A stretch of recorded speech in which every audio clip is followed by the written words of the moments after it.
We talk about the martyrdom of Fatimah al-Zahra alayhi salam. It really doesn't matter too much the date of her departure, whether it was on 13th of Jamad al-Awwal or the 3rd of Jamad al-Thani. What matters is the position of this lady of light in our faith. She is the daughter of our Prophet.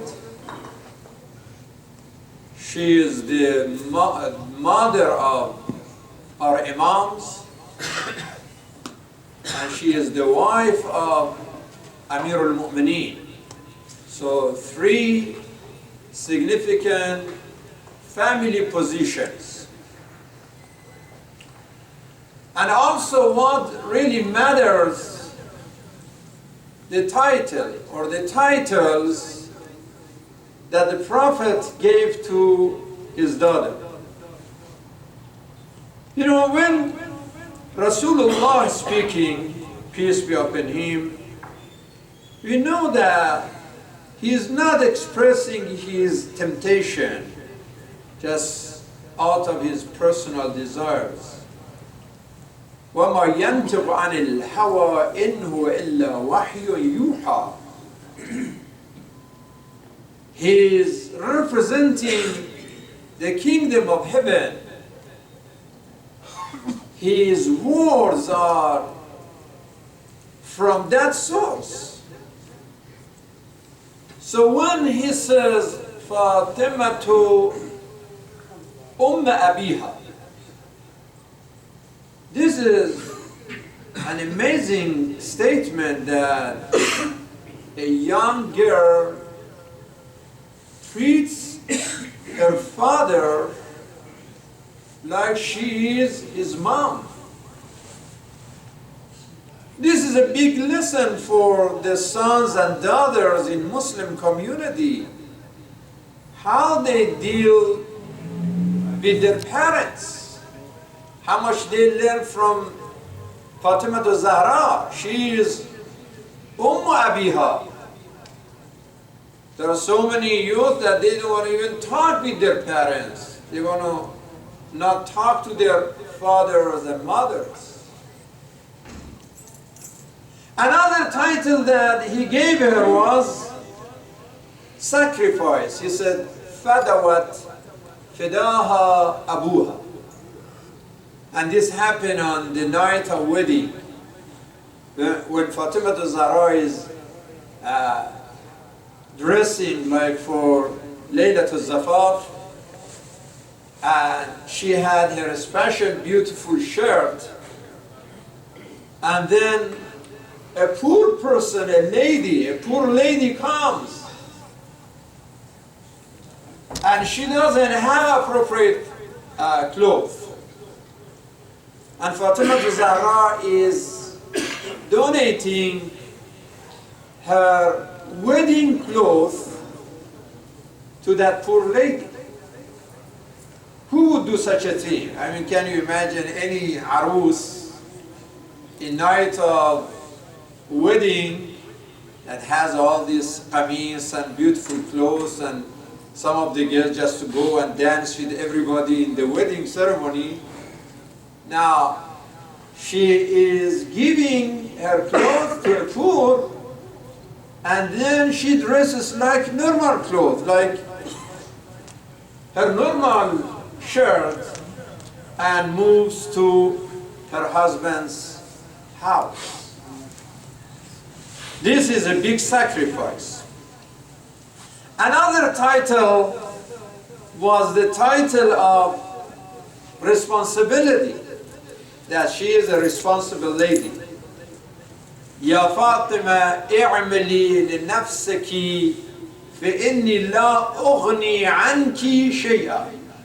It's a great lesson of responsibility that the Prophet is teaching his daughter So she cannot say, well, I'm the daughter of the Prophet. I don't have to pray. I don't have to fast. I don't have to care for the poor and do charity work. I'm not responsible. I just go to heaven without doing that much. She's not spoiled. She feels responsibility, and she had to suffer and sacrifice and work hard. So the lesson of responsibility. Imam Ali is talking about his wife. إنها استغت بالغربة حتى أثرت في صدرها وجرت بالرحى حتى مجلت يداها وكنست البيت حتى اغبرت ثيابها وأوقدت تحت القدر حتى دكنت. Doing all this work inside the house is not easy at that time. Now we saw so many ladies just came before Salat here, and everybody just taking things already. They don't have to work for it. They just pick up and go. But even for the house of Imam Ali, even water, I had to get it, pull this water out of well. And this bread has to go through so many processes to be ready. So for the food to be ready, for the house to be clean, for the kids to be taken care of, so much work, so much smoke, so much dust, so much tiredness. And Imam Ali is talking about Fatimah Zahra that she is going through all of these things. It was not easy at that time. Now it's easy, you have money, you pay the bill, and you go and shop whatever you want. Everything is ready, just you get from the store. Recently there are a new way of shopping that you don't have to go even to the store. The Google Express, that you look online and whatever you want from the store, even grocery, you order online. And the same day or day after, they bring you whatever you want. You pay $4 or $5 more, and it's really worth it. Instead of going on the stores for gas and time and 2 hours looking around, you just sit in your house and just order online. It's much easy. Google research or Google expression. That's how it works, but it was not like this at that time. And this is what Imam Ali is talking about, the responsibility and sacrifice of Sayyidah Fatimah. For this reason, the Prophet showed so much respect for his daughter. Not just because she is his daughter, but her character, her qualities, her personality. إذا دخلت فاطمة على رسول الله صلى الله عليه وآله قام لها من مجلسه وأخذ بيدها فقبلها وأجلسها في مجلسه. How many fathers even do such a thing today? That your daughter comes to you, you stand up and kissing her hand and giving her your seat and showing that much honoring. This is what the Prophet used to do because of the characteristics of this great lady. He used to say, خَيْرُ الْوَلَدْ الْبَنَاتِ. And this happened at the time that إِذَا بُشِّرَ أَحَدُهُمْ بِالْأُنْثَى ظَلَّ وَجْهُ مُسْوَدًّا. When somebody was giving a news that now you have a baby, the first question, is it a boy or a girl? If it was a girl, like shame. That was the culture. I mean, some people still have a part of that culture, but it was very, very strong at that time. That was the first question. Instead of saying, oh, it's a blessing, inshallah, the baby is healthy, baby is going to be in Sirat Mustaqim, the gender was the first question. But the way that the Prophet is honoring Sayyidah Fatimah, it is also sending a strong message to the community of Jahiliyyah to educate them that gender doesn't matter. Man and woman, they complete one another. Another title that he gave her was Sayyidatu Nisa al-Alameen, Sayyidatu Nisa al-Jannah. She is the leader of the lady both on this earth and the heaven. This is the title. Another title was that Bad'atun minni, Fatimah Bad'atun minni. She is part of me. That means that without this girl, I was incomplete. Isn't it a big statement? That without Fatimah there was a vacuum. This girl completed my character and my personality. And then he went on to say, "Man aghdabaha faqad aghdabani wa man adaha faqad adani." If you heard this woman, you have heard your prophet. He was sending not only a message to the people of that time, he was sending a message to the future.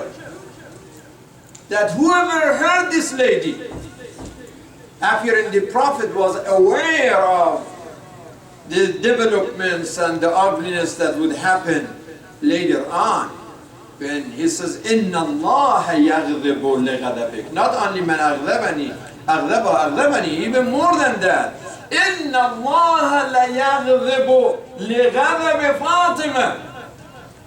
If you make this woman angry, this is that you are making your God upset. God is happy with her happiness, and God is insulted if you insult this lady.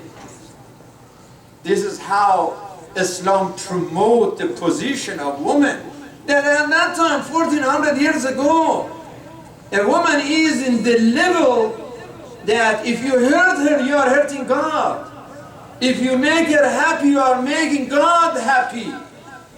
In that culture of Jahiliyyah, this meant a lot.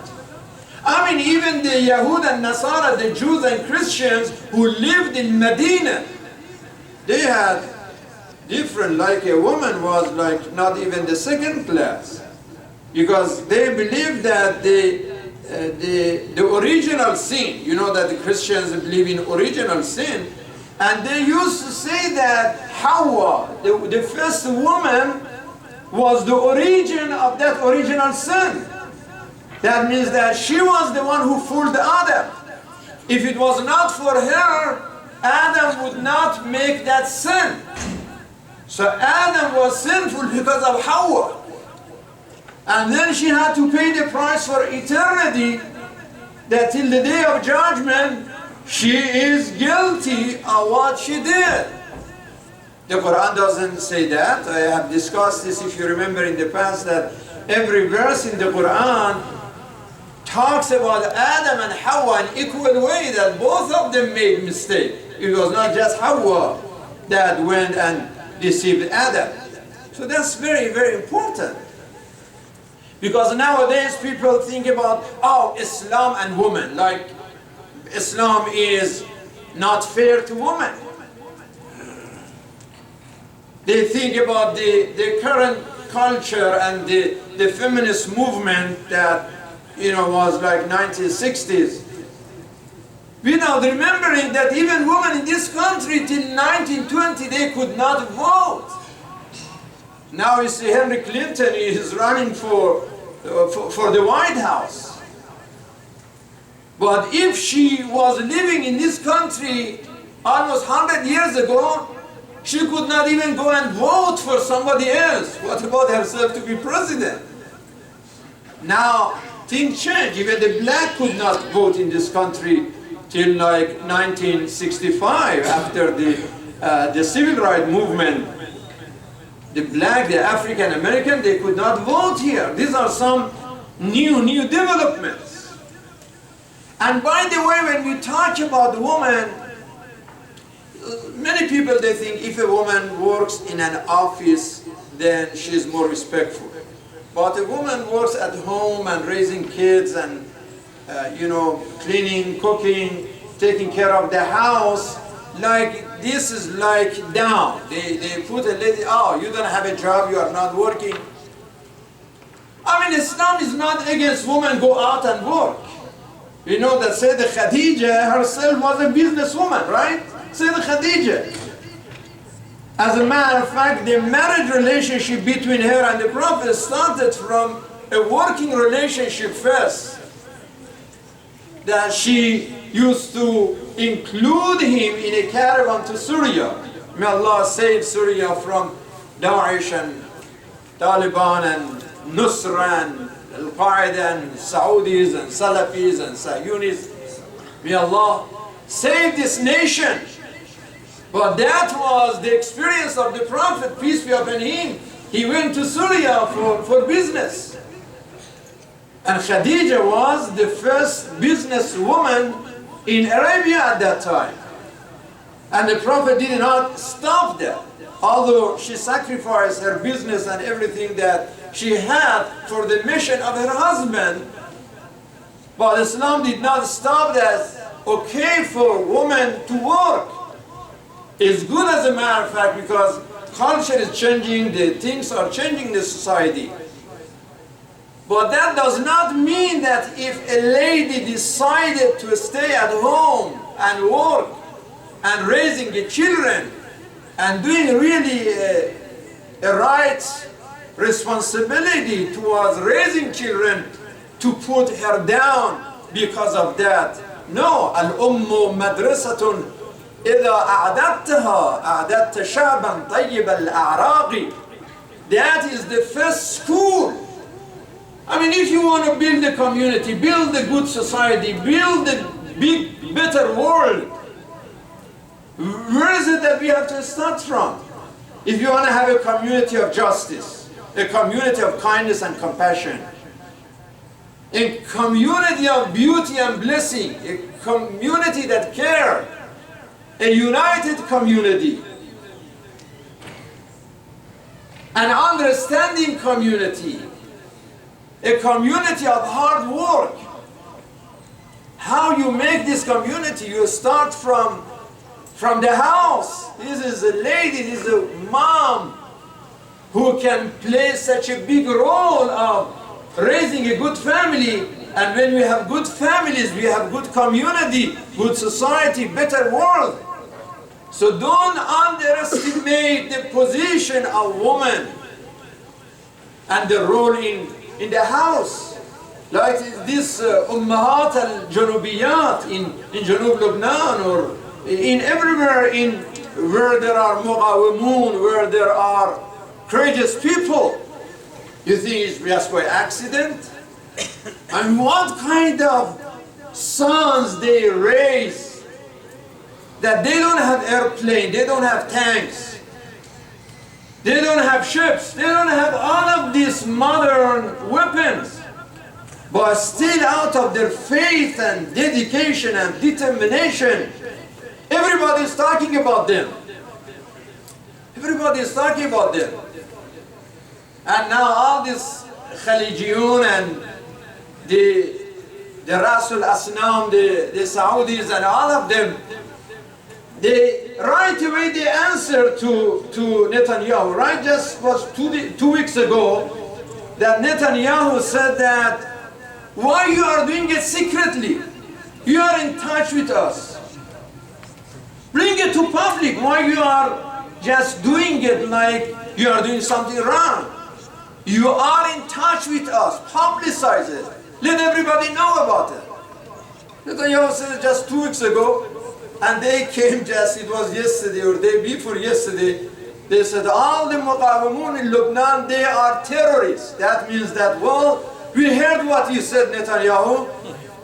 You know, we say, Labbaik fi nidaik. You called us, and this is what we hear. You said that they are terrorists. We are saying they are terrorists. So they make it very open now. They made it very open. But how these people, they are resisting for years and years and years. Don't forget the role of those moms in South, in North, everywhere, who raised those sons to be courageous and committed. This is about family. And this is why Allah in the Quran 5 times He said, وَوَصَّيْنَا الْإِنسَانَ. We are ordering insan, the children of Adam. 5 times the word وَوَصَّيْنَا الْإِنسَانَ. It's interesting that 3 out of 5 times وَصَّيْنَا الْإِنسَانَ about family. We order you, we command you, we charge you, we make you responsible. لِوَالِدَيْهِ وَوَصَّيْنَا الْإِنسَانَ بِوَالِدَيْهِ. 3 times in the Quran. وَوَصَّيْنَا الْإِنسَانَ بِوَالِدَيْهِ. And out of these 3 times, 2 times is about حَمَلَتْهُ أُمُّهُ حَمَلَتْهُ أُمُّهُ, both in Surah Luqman and Surah Al-Ahqaf. So it's not exaggeration, it shows how important the role of the family, and especially a woman, is the center of the family, the basic unit of the society. So those who are complaining that Islam oppressing women, don't say Islam, because if you read the Quran, that's totally different story. If you have given an example, why in Islam women cannot drive? Who said that women cannot drive? Only Saudi Arabia said that. And you guys are supporting supporting them. So if that's bad, why you put all of your eggs in the baskets of those butchers in Saudis? Why you do so? If you don't like it, don't support that. But it's not Islam. Islam, those who claim to be Muslim, don't blame Islam for the Jahiliyyah of some people who claim they are Muslim. And by the way, those who talk about Islam, don't forget. So, Islam, Quran says, وَضْرِبُهُنَّ. What about this 35 of all emergency rooms are the victims of domestic violence in this country? 35 cases in emergency. Are the ones who listen to وَضْرِبُهُنَّ? How this happened? How this happened? Don't you see all these shelters for women in this country? Hundreds and hundreds of shelters in this country for women who are victims of domestic violence. So don't just talk about Islam and Muslims when it comes to this issue of domestic violence. This is a big issue. And the victims are not women only, although still now 80–85% the victims are women. But still like 15 to 20% the victims of domestic violence are men too. Of course the court, they take that side more than the other side, we know that. I remember a lady that killed her husband and said, well, because he, psychologically abused me. I was abused. And this is like, she justified it. And some people in the court, they listen to this kind of thing. So don't mix up this with Islam, because if you look at the Quran, that's not the culture of the Quran. If you look at the example of the Holy Prophet, لم يضرب رسول الله صلى الله عليه وآله امرأة ولا غلاما ولا ولدا قط. He never beat his wife or any woman or any slave or any innocent person. That is uswa. لَقَدْ كَانَ لَكُمْ فِي رَسُولِ اللَّهِ أُسْوَةٌ حَسَنَةٌ. For those who consider the Prophet as their uswa, as their example, as their pattern, they should look at this. So this is the occasion of Fatimah, Lady of Light, and a gate of grace of God, a legacy of loyalty, a legacy of love, legacy of compassion. We talk about Sayyidah Fatimah, we remember her purity and her knowledge, her spirituality, her integrity, her generosity, her work, her worship, her service, her sacrifice, her suffering for the sake of justice, standing against oppressors, and in the middle of all of this, raising a right family, Al-Hassan, Al-Hussein, and Zainab, Kulthum.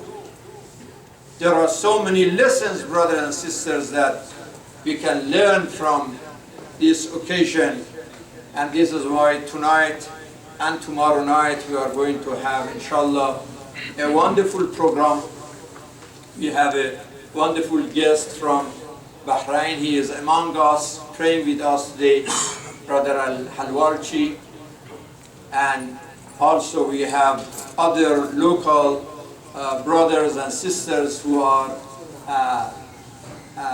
attending this service and giving lecture tonight and tomorrow night at 7 o'clock. So I encourage all community members, please pass the words by any way that you can, by mouth, by Facebook, by email, any way, to make sure that we have the House of Wisdom full of, especially the youth, brothers and sisters, to learn from, listen of Fatimah al-Zahra, alayhi salam, and show solidarity with Amir al-Mu'mineen, who was burying the body of his wife, and at the same time saying, Assalamu alayka ya Rasulullah, anni wa an ibnatika النازلة في جوارك والسريعة اللحاق بك.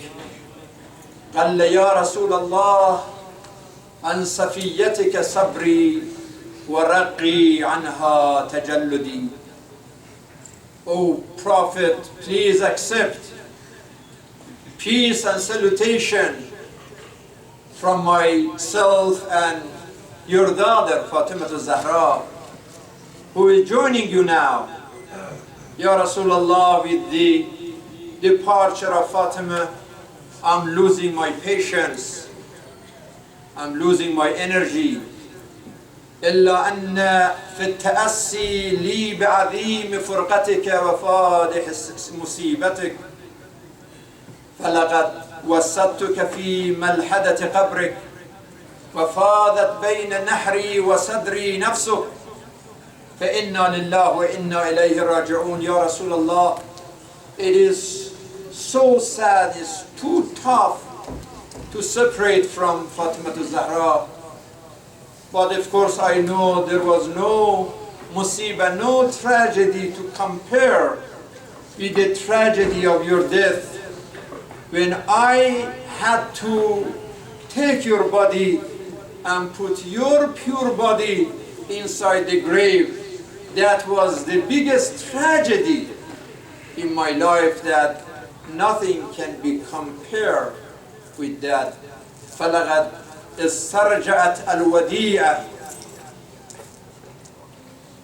وَأَخَذْتَ الرَّهِينَ أَمَّا حُزْنِي فَصَرْمَدْ وَأَمَّا لَيْلِي فَمُسَحَّدْ إِلَىٰ أَنْ يَخْتَارَ اللَّهُ لِي دَارَكَ الَّتِي أَنْتَ بِهَا مُقِيمٌ. Ya Rasulullah, now that amanah, that trust is returning to you. But let me tell you that my sadness is eternal. It's not going to be end to my sadness from tonight. And there is not going to be any restful night for me for my entire life anymore. Restless nights and sad days and times and hours.